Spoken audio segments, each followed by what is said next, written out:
बिस्मिल्लाहिर्रहमानिर्रहीम अल्हम्दुलिल्लाहि रब्बिल आलमीन वल आक़िबतु लिल मुत्तक़ीन वस्सलातु वस्सलामु अला रसूलिल करीम अम्मा बाद। आज का पहला सवाल है, क्या किसी चीज़ या किसी इंसान की कसम खाना जायज़ है? नूर मोहम्मद, नागपुर। किसी चीज़ या किसी इंसान की कसम नहीं खाना चाहिए। हम लोगों का आजकल ये रिवाज बन गया है कि हम लोग एक दूसरे की कसम खाते हैं, कहते हैं तेरी कसम, भाई की कसम, कारोबार की कसम, रोजी की कसम, या इसी तरह बच्चों की कसम, बीवी की कसम। इस तरह की कस्में नहीं खाना चाहिए। कसम सिर्फ अल्लाह तबारक व तआला की खा सकते हैं, वो भी उस वक्त जब बहुत ज़्यादा अशद ज़रूरत हो, किसी बात का अपनी बात का यकीन दिलाना हो, उस वक्त सिर्फ अल्लाह तबारक व तआला की कसम खाना चाहिए। इसके अलावा दुनिया की चीज़ों की कसम खाना सही नहीं है, गुनाह की बात है। और ये आदत हम लोगों को अपने अंदर से ख़त्म करना चाहिए कि हम एक दूसरे की कसम खाते हैं और हर बात पर कसम खाते हैं। ये बहुत बुरी आदत की बात है। दूसरा सवाल है, जोहर की सुन्नतें पहले वाली छूट जाएं तो इस सुन्नत को कब पढ़ें? मोहम्मद तैयब, गोंडा। जी, जोहर की सुन्नत अगर आपकी छूट जाती है, पहले वाली 4 सुन्नतें, तो उन सुन्नतों को फ़र्ज के बाद 2 सुन्नत पढ़ के फिर उसके बाद 4 सुन्नतें पढ़ें, ये बेहतर है।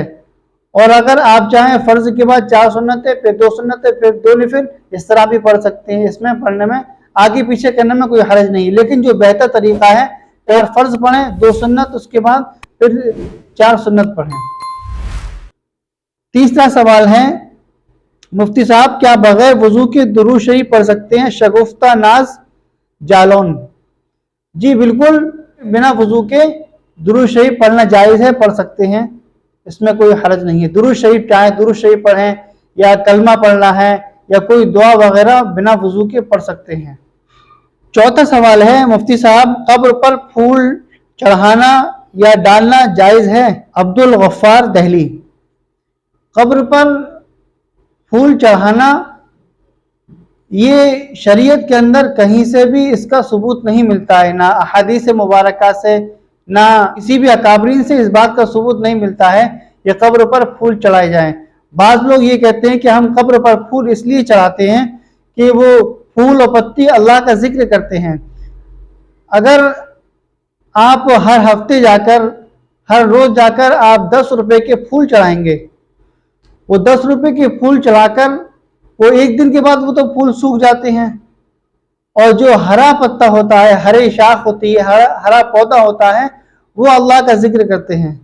अगर आपको इस बात की फिक्र है कि पौधे अल्लाह का जिक्र करते हैं, अगर आपको इस बात की तमन्ना है, इस बात की आरजू है कि पेड़ पौधे अल्लाह का जिक्र करते हैं और इस जिक्र से हमारे कब्र वाले को फ़ायदा होगा, तो उससे बेहतर है कि रोज़ वो 10 रुपए के फूल डालने से आप एक पौधा लगा दें। वो पौधा बड़ा होगा तो वो भी अल्लाह का जिक्र करेगा और माहौल के अंदर वो खुशगवारी पैदा करेगा।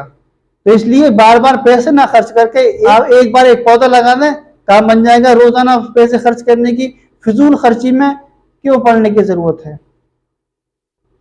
5वां सवाल है, क्या सास दामाद के साथ हज और उम्रे पर जा सकती है? सलमा खातून, नोएडा। जी बिल्कुल, सास अपने दामाद के साथ हज उम्रे पे जा सकती है, जाने की शरीयत इजाज़त देती है इनको। 6ठा सवाल है, अगर गैर मुस्लिम सलाम करें तो क्या जवाब में हम क्या कहें? मोहम्मद शम्स, तबरेज़, इलाहाबाद। अगर हमसे गैर मुस्लिम सलाम करे तो उसके सलाम के जवाब में हमको हदाकल्ला कहना चाहिए, इतना ही कहते हैं, वालेकुम कहते हैं। और हम लोगों का जो आदत पड़ गई है हमारे माशरे के अंदर कि हम जब गैर मुस्लिमों से मुलाकात करते हैं तो यही सलामों से और उनके जो अल्फाज हैं, गैरुल्लाह के नाम हैं या जिसके अंदर कुफ्र और शिर्क होता है, उन अल्फाजों से हमको परहेज़ करना चाहिए।